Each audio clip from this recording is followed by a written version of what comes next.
Hello, hello, who's your lady friend? Who's the little lady by your side? I saw you with a girl or two. Oh, I am surprised at you. Hello, hello, what's your little game? Don't you think your ways you're ought to mend? It isn't the girl I saw you with at Brighton. That's enough. We're in Brighton. Hello, welcome to the Pottervision podcast. We're on episode 68. Chapter 11 of Book 4, Aboard the Hogwarts Express. It's the podcast for every week. Tom, I don't know if you agree, but we talk about Harry Potter, don't we? Yeah. Yeah, we do. Now, Tom, you'll be hearing a lovely rustle. We've decided to treat ourselves to a snack before we start. Tom has got a Twix, and I have got a twirl. Twix twirl. Tom, how are you, my old pal? I'm well. My mouth is empty. I'm gazing out of a Brighton window. No, give me a sec. You devil, you saw me took a bite, and then you asked me a question. What a sneaky little trick. You've been full of tricks today, if you don't mind me saying. Listeners, we are in Brighton. Right, we got here last night. We had an agenda. We said to ourselves, we're going to be up bright and early. We're going to get loads of things done, right? But lazy bones over here wakes up at the crack of like 10 a.m. Says, oh, I want breakfast. So I go, all right, we'll go to the nearest place. He goes, no, I want expensive breakfast. Didn't you? No, you didn't tell me where you were going, and you led us to a place. We walked off an hour away, had a delicious breakfast. It was good. A fair amount, right? It's your standard US breakfast: pancakes, bacon, sausage, eggs, and potato things. Potato things. Oh, it was nice. It was like having two meals in one. It was lovely. Then Pottervision boys. I'm right in saying this. We waddled like penguins back to our hotel room, didn't we? We could barely walk. We were like Harry Potter after the feast. Walking, talking, chatting, walking, talking, stalking right? each other. So we said, right. I go to Lucas. I've written my Pottervision notes. Have you written yours? He goes, no. Hang on a minute. You hadn't written any Pottervision notes. That's not the story I'm telling. You're telling a different story. I'm telling my version of events, aren't I? Yeah. Right. I go to him. Have you have you not written your Pottervision notes, have you? He goes, no. So I go, write them now. Sit at the desk, pal. Put a light on. Read your book. Make your notes. You know? He starts, it's like this chapter, there's like 3 pages. He starts reading. Right? He starts reading. And he goes, tired now, want sleep. I go, do you, pal? He goes, yeah, big yawn in me. And he does a fake yawn like this. And what did you do? You got in bed, didn't you? Yeah, I agree with this. I got in bed and had a nap for an hour. You had an hour nap. He wakes up, another fake yawn. I'm like, what's he doing? I know he's been asleep. Why is he faking, right? Like a little toddler. And then I go, you okay? And he goes, Martina. I go, what about her, pal? He goes, Martina, I miss Martina. And then I go, what are you going to do? He goes, I'll call her. No, I'll get on a plane. I go, why don't you just call her? He goes, okay, I'll call her. And you go out and you have a phone call, don't you? Yeah, I talked to Martina for half an hour and go on a walk. And you did a workout, didn't you? I go, do you want to finish your notes? He goes, no. Me. So that we're losing the light, this gorgeous light that we need to record a video, otherwise it'll look bad. And here we are. Here we are. Can I just say, listeners, that's exactly what happened. We woke up at 10, I demanded an expensive breakfast. Tom had already done all of his notes. I went for a nap, and then I went to talk to Martina. And now we're here. Yeah. Ready to discuss the next chapter of the Harry Potter books. We're in Brighton, and if you live in Brighton, hello. Hello. We're at the Travel Lodge. You won't be able to kill us in time, because by the time this goes out, we'll be gone. But we're across from a beautiful green park. And can I just say, what a gorgeous place Brighton is. It makes every place I have ever lived in my life look like a huge pile of garbage, right? Nowhere in Manchester looks like this. Manchester looks like a hellhole. I tell you, we've seen some beautiful buildings. Curvy exteriors, attractive interiors. Lovely, and lots of variety as well. Nothing looks the same. There's lots of different types. Keep going. Big ones, small ones, ones as big as your head. I don't like this. Oh, there's lots of nice places to look at. But everyone's nice. Went for this breakfast. We went to a little place called the Breakfast Club. Might be a chain, might not. I know the other ones exist. Yeah. But is a chain more than one restaurant, or is it like you yes. have to be owned by a big conglomerate? I think 3 or more is counted as a chain. We sit down, and the waitress goes to us. She looks at us genuinely and goes, "Oh, rough night." She thought we'd been out drinking last night. She went, "Have you been on the booze as well?" No. No, we just look like this. Yeah. Oh, bloody She hell. went, "Oof, do you mind putting up your mask? You two are ugly." Yeah, but we had a bloody lovely breakfast, like we said, and now we're here. And we're not just here on a jolly. We're putting it down as a business expense because we're here to do a show. We've got a sold-out show tonight at Comedia Comedy Club. Yeah. Anyway, what's new with you? What's new with me? I'm trying to think. Getting ready for me wedding, for the legal ceremony, which is in about 2 weeks tomorrow. Stupidly, I booked the wrong month for my flight, so I thought I'd booked for the 2nd of February, but I booked for the 2nd of March. So I had to change them emergency last night, do you remember? But that's all sorted. I'm excited. I've bought my suit now for that one. I just need a tie to go with it, and I need a new pair of black shoes. But that's going to be my job for this week. But I've got the suit sorted, so I feel happy now. Wonderful. Wonderful. You helped me look a bit, didn't you? Yeah. And then gave me a good idea of what I needed. And then I went again into Manchester last weekend. And, hey, I tell you this. Somebody tried to intimidate me into wearing a suit. Tell me more. I went to this shop, right? And he looks at me, he goes, "What you want?" And I said, "I want a suit for my wedding. I'd like it to be black. And I'd like it to look nice." He goes, "Oh, right." He went, "What you want?" Yeah. He said, "What you want?" I said, "I want it to look nice." He goes, "Oh, right, nice suits." So this Kettle's not distracting, is it? Yeah. Just wait a sec.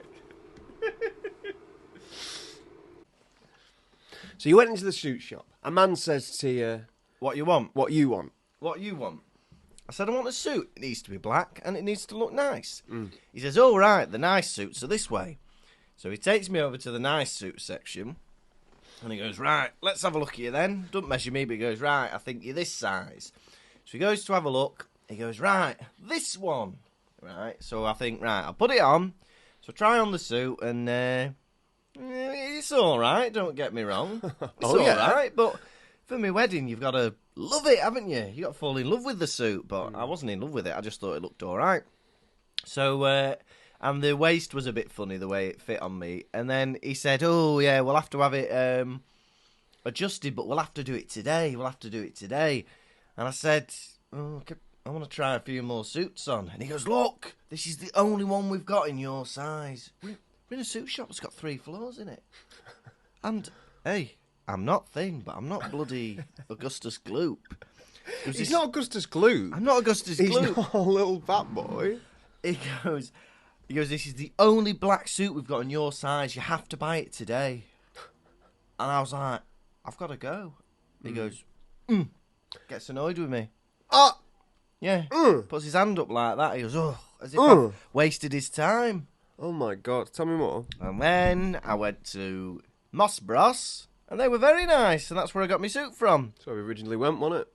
It's where we originally went, but they had more choice in the Manchester one. Oh, that's good then. They had 2 floors. What colour tie did you end up getting? I've not got it yet.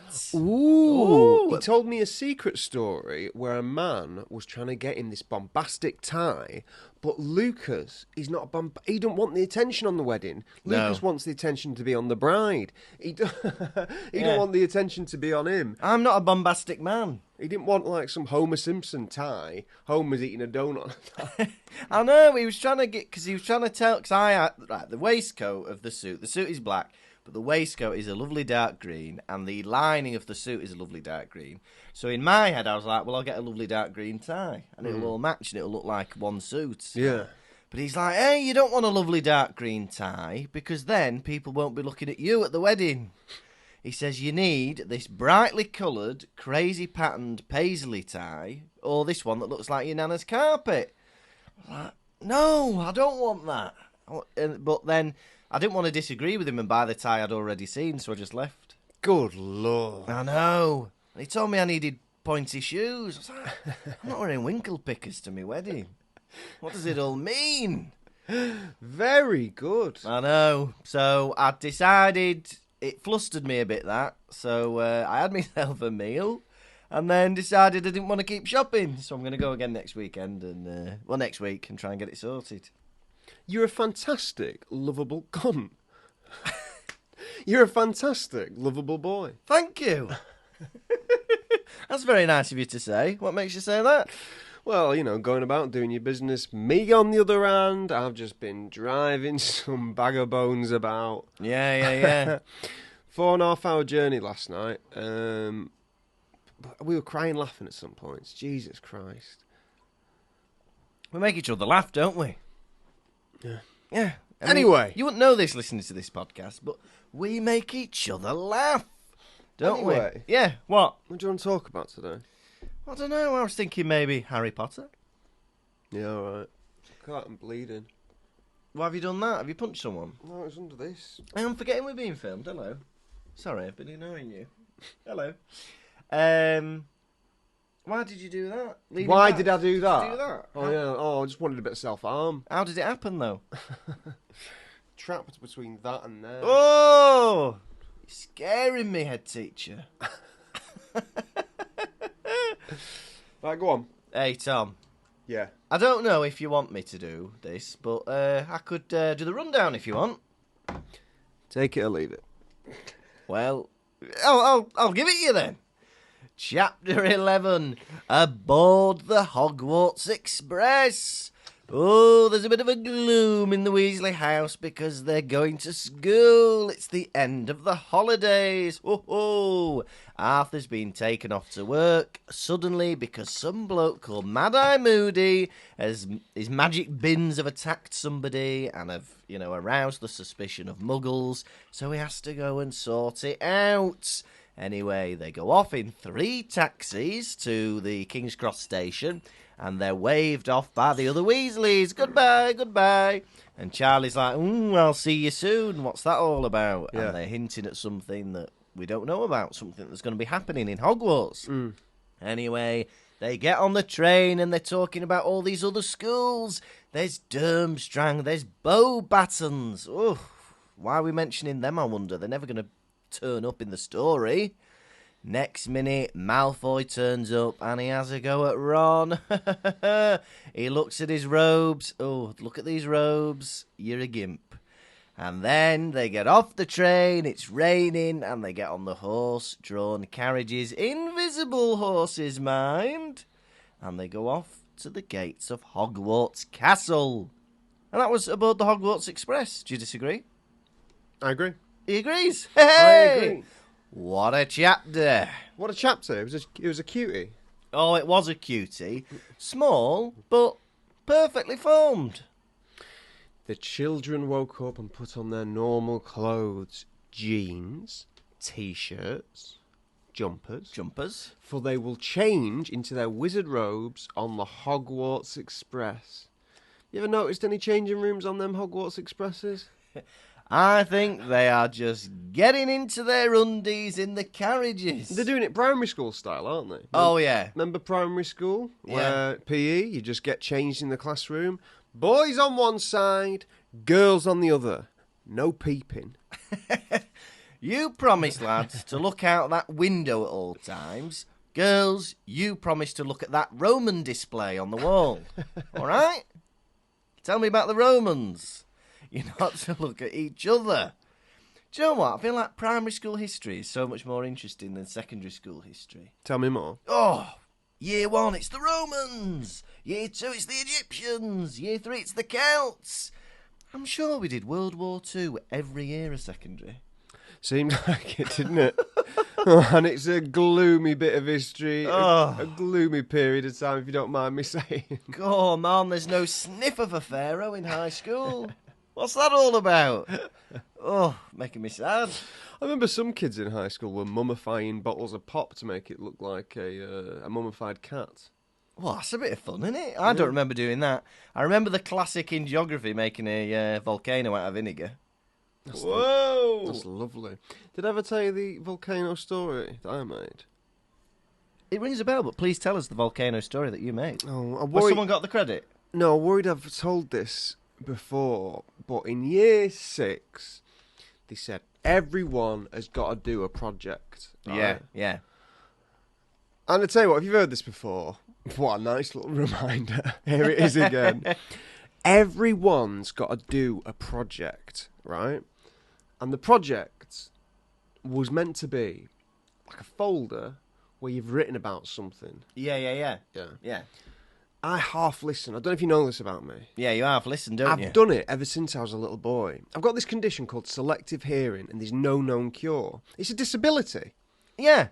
And you can't claim for it. No. Right, so I said to myself, well, I've got to do a science project, I guess. And so I went home and I go, Daddy, I've got to make a volcano. Yeah. And Dad goes, right then, let's get making your volcano. And my dad spearheaded the project and started making a volcano over the period of a few weeks. The chicken wire, paper mache, painting it, little village at the bottom. It was a big boy. Yeah, it sounds like a right project, this. It was a big boy. Made it the inside so it would spurt out, vinegar, baking soda. Yeah. And red food colouring so it looked like lava. Yeah. And then so my dad was like, when are you taking this volcano into school? Weeks were passing. Yeah. And by this time I'd realised I didn't need to make a volcano. I'd done some other project where I'd written about something. And I went, oh yeah, I didn't need to do that. And in a moment of pure spite that defines my dad, he burnt the volcano on a fire. You've never told that story before. Have I not? How many hours do you reckon your dad worked on it for? I don't know.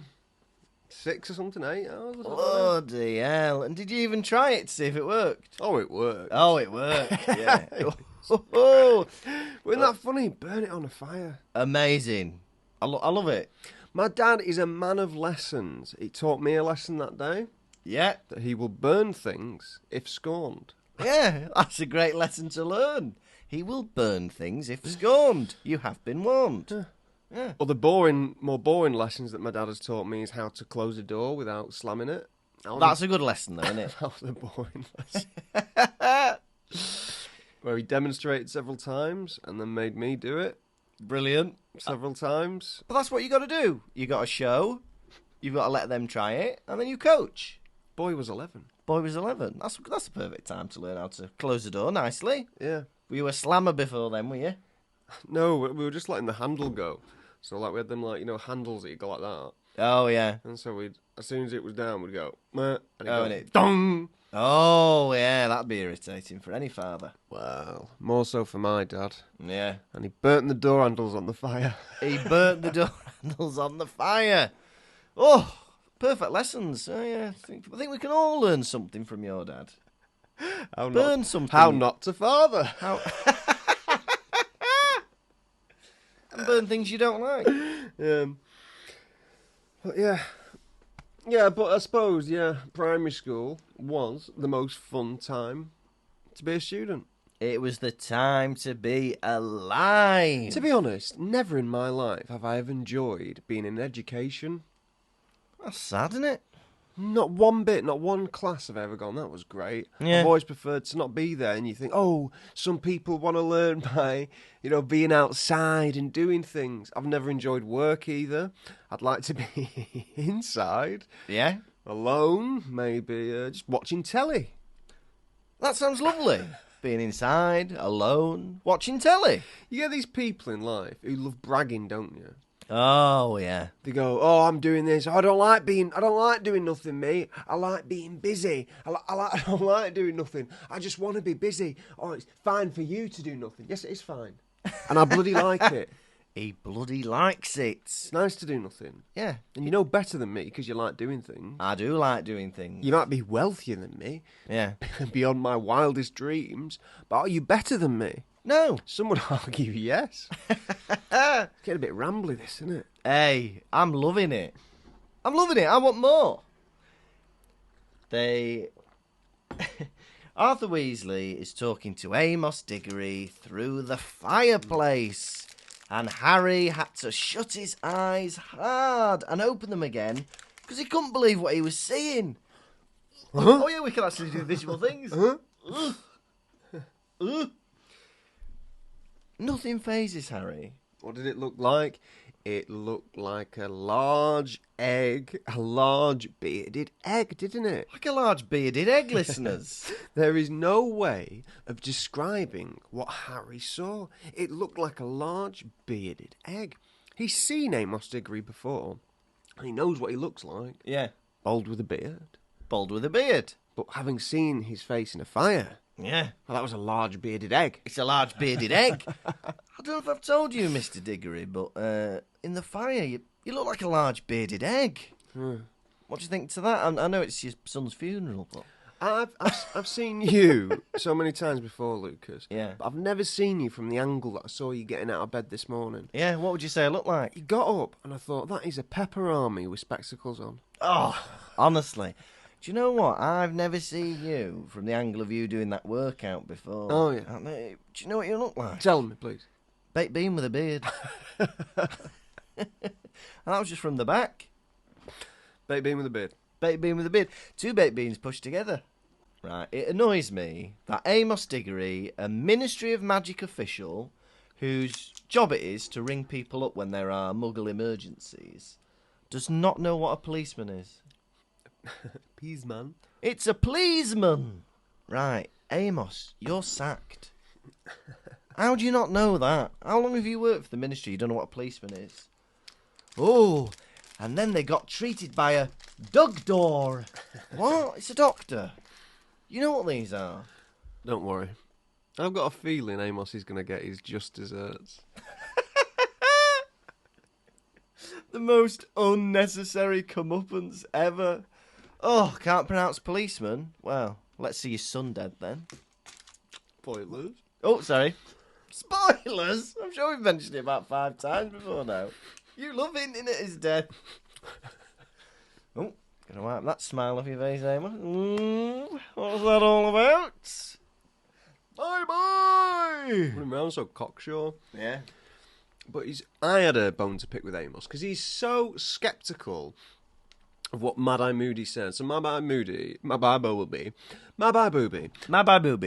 said that he heard someone like messing around. Yeah. What did he say?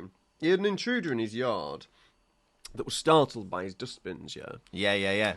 And Amos Diggory's in the fire, rolling his eyes at him, each time, Yeah. Right, he's rolling his eyes at him. Yeah. And in my head, that's inappropriate. It is inappropriate. INA, appropriate. If someone is telling you, like, something has happened to them, why Moody's put away so many people into Azkaban? Is he really one to raise, do false alarms? I know. And they're saying the only reason he's gone a bit mad is because of all these enemies he's created and he's just paranoid all the time. Imagine talking about like a war hero like that. Oh, you know what he's like? Dotty old bugger doesn't know what he's talking. Excuse me. That man saved us from death. About some respect. That is the theme of this episode. Yeah. Respect. Yeah. I've noticed, we'll come back to it later on, but Yeah. there is a lack of respect for certain people in this chapter. 100%. Especially for these bloody veterans who are putting away dark wizards. Imagine somebody going on FaceTime going, oh, Captain Tom Moore keeps walking around his garden, rolling his eyes. People do. People do. It's disrespectful. And now how do you feel? He's dead, isn't he? Yeah, poor R.I.P. Captain Sir Tom Moore. It's like that. Do you like that? Not nice, is it? No. You need to think about what you're saying, because you never know when someone's day might be the last. Do you know what? I could genuinely live in this travel lodge room for the rest of my life. Do you know what? It's luxurious.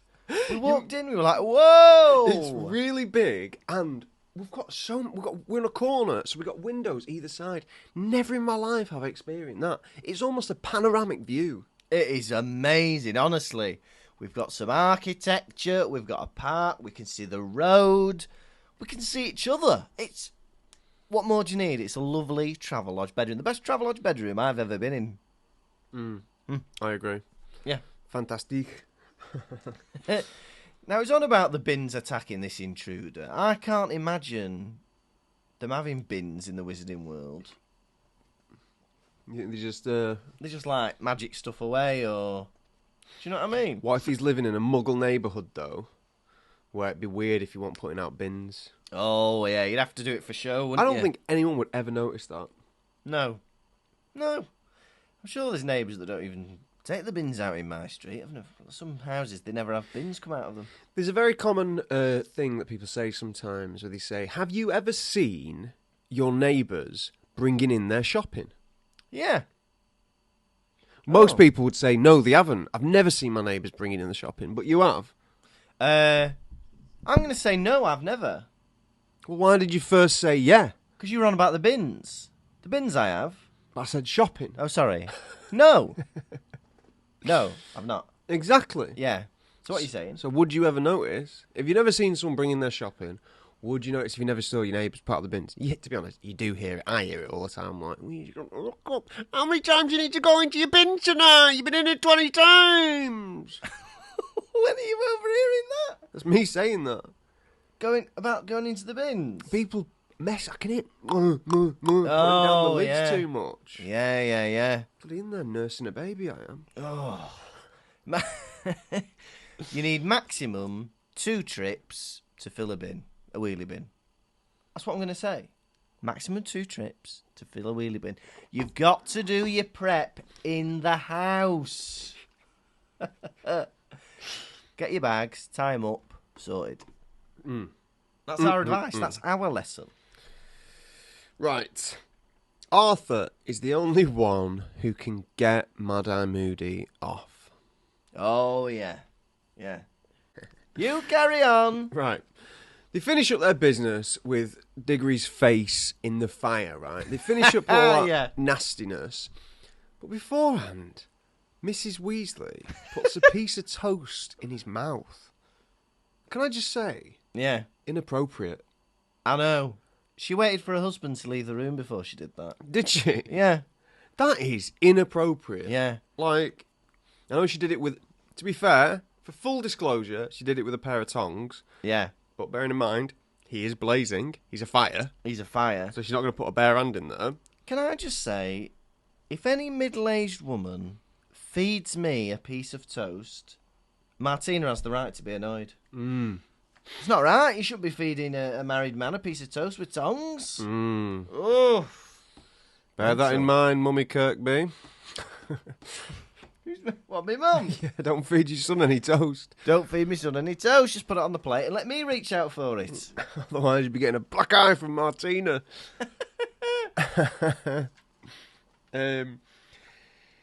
Yeah, don't do that. It's not necessary. Right, so Fred, I don't like this. Dipping back into the theme of respect. Fred, like I think someone was sticking up for Mad-Eye Moody saying Dad really likes him. And then Fred goes, Dad collects plugs. Yeah. You're discrediting your own dad now. I know, it just seems a bit bad-mouthing your own father. Don't worry, Fred and George. I've got a feeling at some point during these books you're going to get your comeuppance. I can't even remember which one it is. Oi! What? Spoilers. Hey, I didn't say it. Excuse me. You're pretty much saying it. And your dad's the only one who's fighting your corner in half the time, Fred. I know. Your mum's always slagging you two off, saying she wishes you were never born, and your dad going, oh no, they're all right. And now you're going, oh, Dad's a bit of a twat though, isn't he? Hey, he's your dad. Without him, you wouldn't be here. Yeah. Now, shut up and eat your toast from my hands. And so, they go off to catch the Hogwarts Express. 3 taxis come to transport these kids, right, and all their trunks.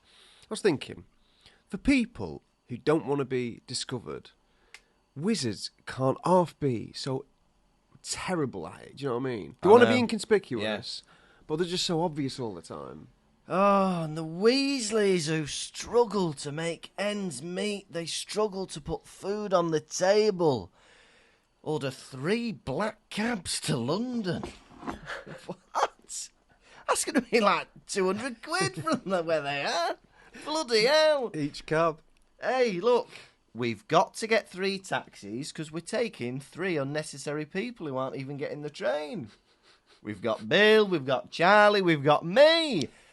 How many of them are there? There's Bill, Charlie, Mummy Weasley, Hermione, Harry, Fred, George, and Ginny. 8. Right, you can definitely fit them in 2 taxis. Or get one like minibus. They've not thought it through. Do you know what? Send all the luggage with an owl. Send all the luggage with an owl. You seem to think an owl can carry anything. Yeah. Make it carry a year's worth of luggage. And do you know what? I'm not even being daft, right? Mrs. Weasley, Charlie and Bill apparate to Hogwarts with the luggage, then come back and then drop us off at the station. Or just hold our hands and apparate. Apparate to the Hogwarts Express with the luggage. Apparate to the Hogwarts Express with the luggage. Don't be paying hundreds of pounds for a black cab experience. I think this is the black cab experience. I think this is the first time in these books where they're really pushing apparating, aren't they? Oh, God. I feel like, you know, the author's gone, we're going to be using apparating a lot in a few books' time. Yeah. Better get it in now. We haven't had sight nor sound of it from the past 3 books. Now it's like, apparate. Bloody hell, everyone's at it. What's everyone been doing for the past 3 years? Oh, we all apparate now. Oh, we all apparate now. But I was wondering, because, like, muggles dress like numpties when they're out and about, like, you know, not skirts, but, like, silly trousers that don't match, rugby shirts, 2 pairs of knickers on. Do they ever see just normal muggle nutters and think they're a wizard? Do they ever go over and go, hey... I reckon 100%. I reckon a wizard has seen Monkey Man in Llandudno and thought, he's got to be a wizard, him. Bloody hell, he's got like a bloody red soldier's outfit on and a little baby monkey in a pram. He's got to be a wizard. He's got to be. He's defo a wizard. What about the magic bus lady in Manchester? Oh, I forgot about that. She's got to be a witch, yeah. My son is a doctor. Oh, yeah. And she'd give you 1 A4 piece of paper with a whole newspaper worth of articles in size 4 font. She'd be like, read this, it's about conspiracies. Oh. All right. Bye-bye, have a nice day at uni. Where was she going? I don't think she was ever going anywhere. She was always just hanging around Owens Park when I was there. It was just a woman who was called the Magic Bus Lady because she used to go on the Magic Bus, which does sound very Harry Potter. But yeah, she used to preach. She once gave me a kiss for my birthday, which was a horrible experience. Magic Bus Lady. Look her up. Look her up. She's probably on the internet, isn't she? She's got any respect. If you've got any respect for yourself, get on the internet. Do you not respect yourself, Nana? Get on Google now. God, you've got low self-esteem. Get on the internet. Could you imagine a worse task than getting 7 kids with trunks and animals from a home to King's Cross? Yeah. That... I know, honestly. Getting 1 kid through is enough. Yeah. 7. Oh, nightmare, especially with Fred and George setting off fireworks in the taxi. Why are they bringing them this year? That was year 2 you brought them. Hey, they've got to come up with something new every year. They're Fred and George. They come up with pranks. They come up with games. They can't be there like this. Is the 3rd year in a row they've brought fireworks. Getting stale. Lads, it's getting stale. Hey, what have Fred and George got this year? Well, we've got the filibuster fireworks. Again. Filibuster fireworks again. Nothing new. No. Right. Yeah.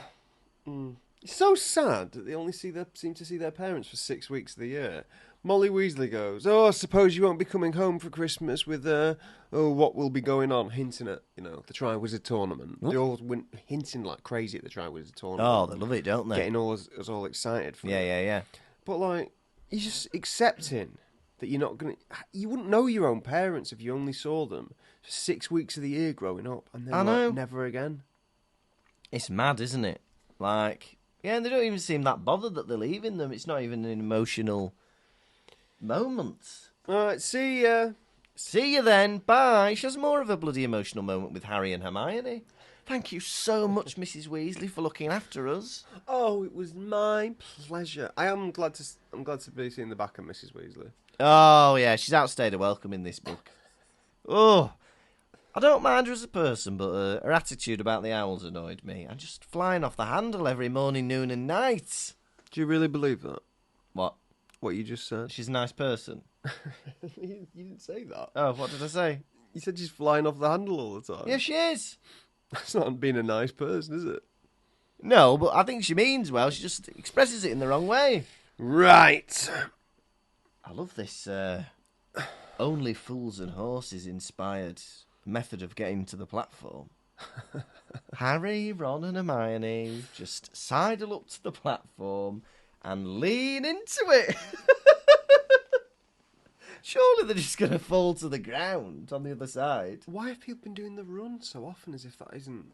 Do you know, if that isn't like... If you don't have to... I thought you had to do a run-up. Go on. Best to do it at a run. That's what I always do. That way you can crash your trolley if Dobby's about. Well, because it's mad. Because if you're going... Like, I could imagine being scared of walking through a brick wall. But then, if you're going trolley first, you see the trolley go through and you think, oh, I'll just keep going. Follow the trolley. But yeah, they don't even have to run. Why are they pegging it? Hey, we don't want to attract any attention. Right, I've got my sweatband on and my shorts. Come on. Mind that tree. Just wanted to say that. Right. But yeah, loads of lovely breadcrumbs, isn't there? Charlie saying, ooh, you'll see me a bit sooner than you think. Mrs. Weasley, oh, I'm glad they've changed the rules. Oh. The other one, I'm going to come watch. What? Imagine if there wasn't a Triwizard Tournament. What was Bill on about? I'm going to come and watch you. It's not even a sports day this year. Bill. Hey, can someone see a tooth on an earring? It's my brother. It's me brother. I can't go Anglesey with you. Hey, can anyone see that long ginger hair coming out of the locker? It's me brother watching us. He said he would. It's me brother. Too much time off Gringotts you've had, said Yoda. They're going on about the different schools in Europe. Beauxbatons, the other one. Durmstrang. Nobody knows where they are. Whatever. That was ridiculous, I thought. Oh, they conceal themselves so nobody knows where they are. Right, come on. You don't even know what country it's in. Like Hogwarts, people know it's in Scotland. Don't be daft. You can literally watch the train. No. Get there. How do they not know what country Durmstrang's in? And Beauxbaton. Où est Madame Maxine? Où est Madame Maxine? I wonder what country that school's in. They all speak French. My guess is Austria. Nobody's ever been able to figure out where Beauxbatons is. What the hell? Ooh, gay Paris. Où est le garçon? Où est les filles? Oof, no idea. Maybe Norway? That'd be the equivalent of some English kid going, London, where is the boy? Where is the girl? London. Paris, où est la fille? Où est le garçon? It's what they say down in London. London, where is the boy? Where is the girl? London. That's what me and Martina heard all the time the other week. Malfoy was going on about how he should have gone to Durmstrang, because there at Durmstrang they teach you the dark arts, for Christ's sake. Oh, yeah. They teach you the dark arts, right? And Ron goes, well, she had gone there. It's obviously somewhere cold, and if I'd have gone there too, I could have pushed him off a glacier, and no one would have suspected a thing. This is unprovoked planning of murder so far. Yeah, maybe you should have gone to Durmstrang, Ron. You evil git. You evil git. Planning his death before he's even arrived at Hogwarts. Bloody hell! But I'm imagining what dark arts they teach at Durmstrang. Imagine that. Right, in today's lesson we're going to be learning Avada Kedavra. So we've got a few innocent people who you can practice on. See if you can kill them, kids. See if you can kill them, kids. Now, it works best if you sound like you're in the middle of a yawn while you say it. The Wonder Pear. Voldemort, do you want to just finish your yawn before killing me? Off to bed. I'm absolutely bushwhacked after all He was this their killing. friend. He was their friend. Your hand's all sweaty. Watch out for the tree. My nut tree. All right, George of the Jungle. He sounds like Wallace and Gromit, doesn't he? He does in that second film when his balls are breaking. Not balls are breaking.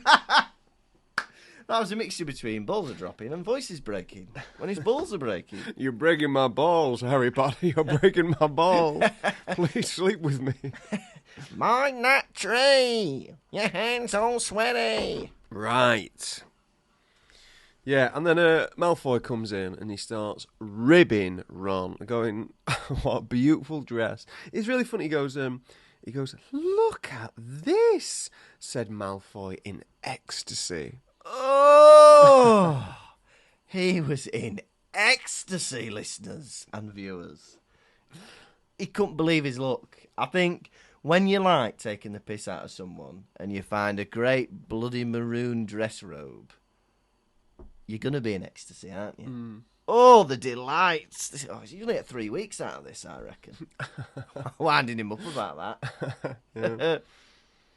And Ron is so upset about it. He's furious at his dress robe made fun of. And it's like, mate, a minute ago, you plan on murdering him. Yeah. Like, I think this complete... Sure, I think the one in the wrong is the one threatening murder. If I came in making fun of you... You came in making fun of me going, "Oh, yeah, yes, you tell lies and you're sloppy when you eat and you half listen." Yeah. Yeah, if I said that, yeah. And I was like... And then I came back to you and said, "I'm going to kill you. I'm going to murder you. And I'm going to tell you exactly how I'm going to do it." I'm the one in the wrong. You are the wrong in the wrong. The wrong in the wrong. The one in the wrong. Yeah. You've got... Right, look. If someone has a go at you, you've got to have a proportional response.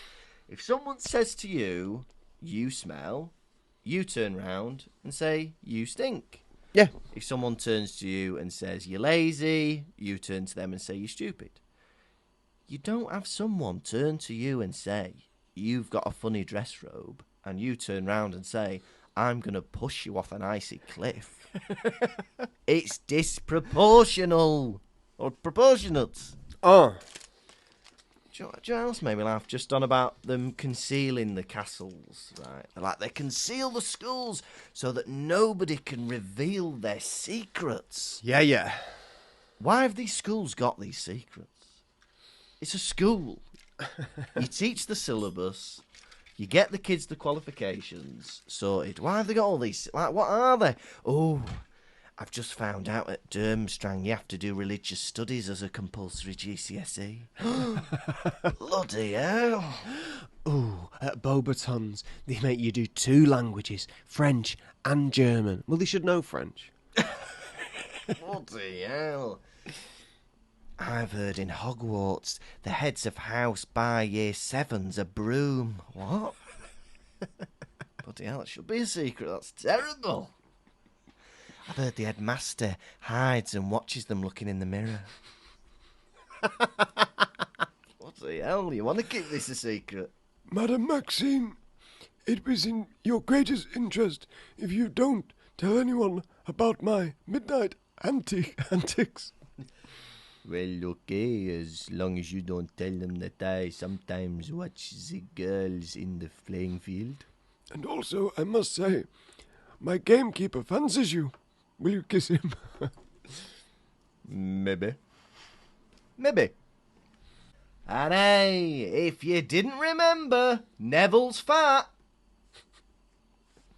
Hey. And in the carriage came Seamus, no description, Dean, no description, and pudgy old Neville, lots of description. We have to remember that Neville's got a round face and he's got pudgy hands. You need to remember this, everyone. Remember, Neville is fat. There's so much stuff, so much emphasis on it. There's one point where, because Neville's really sad that he's missed out on the Quidditch World Cup. And then it's like, oh, have a look at this. It's a figure of Victor Crumb. And it says, and Ron placed the figure of Crumb in Neville's pudgy hand. Don't need pudgy. He put it in his hand. I want to imagine the figure of Victor Crumb, not the hand. Naughty. I do feel bad for Neville. I imagine his nan doesn't let him do anything. Well, you know, he's got his just desserts. He got exactly what he was asking for. Yeah.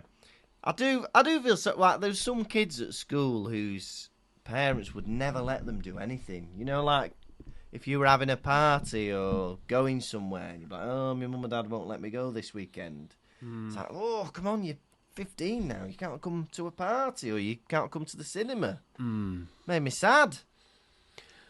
Yeah, well, I assumed I was never allowed to do stuff, so I never asked. You never asked. You just stayed at home, didn't you? I assumed the answer was no. Now look at me. In a bedroom with another man. Hey, that's what happens when you get to 18. Look, listeners, I know we have a few listeners who are younger than 18, perhaps. Maybe your parents don't let you do what you want. Well, when you are 18, you can go to as many hotels with as many men as you like. That's what we do. Right. How many bearded eggs in a fire are you giving this chapter out of 5? Oh, I like this one. I like the chapter. It was good. There was nothing extraordinary about it. It was a bit of fun, though. I like the idea of them being in a taxi. I like the idea of Crookshanks scratching a taxi driver's leg. They're getting on the train, and we're at Hogwarts. I'm excited to be back at Hogwarts. But it wasn't amazing. It was all right. It was a bit of all right. I'm going to give it a middling 3 bearded eggs in a fire out of 5. Lovely. What a bold review. Myself started reading this chapter, and I liked it. We had a few different things happening, you know. A bit of eavesdropping, you know. A man in a fire. Wow. What's funny about that? Just wow, man in a fire. And he spat my drink out. A journey to platform 9 3/4. No one annoyed me, and it was a shorty. I'm going to give it 4 bearded eggs in a fire out of 5. Wunderbar. Right. Are you ready for this week's tantalising, teasing, arousing segment quiz? Quiz, quizzy key, quiz, quizzy key, quiz, quiz, quiz, quiz. Gonna ask you some questions, how well will you do? Quiz, quizzy key, quiz, quizzy key, quiz, quiz, quiz, quiz. Gonna ask you about Harry Potter, Lucas, how well will you do? I'll blow you a kiss. Question 1. Right.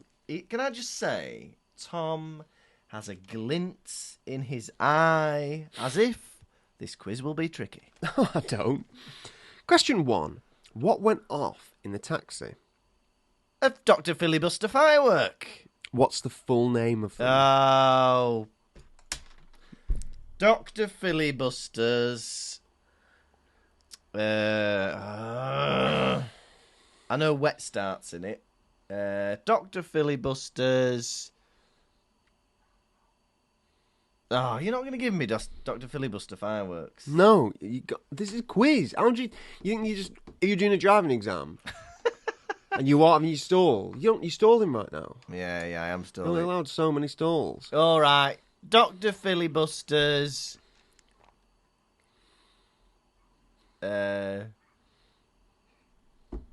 Non-combustible wet start fireworks. Oh, What is it? wrong. It's Dr. Filibuster's no heat wet start fireworks. Ah, Question 2. Yeah. What colour is the Hogwarts Express? Scarlets. Correct. Question 3. When did the train lanterns, when were they lit? Midday. Correct. What is the last word of the chapter? Hogwarts.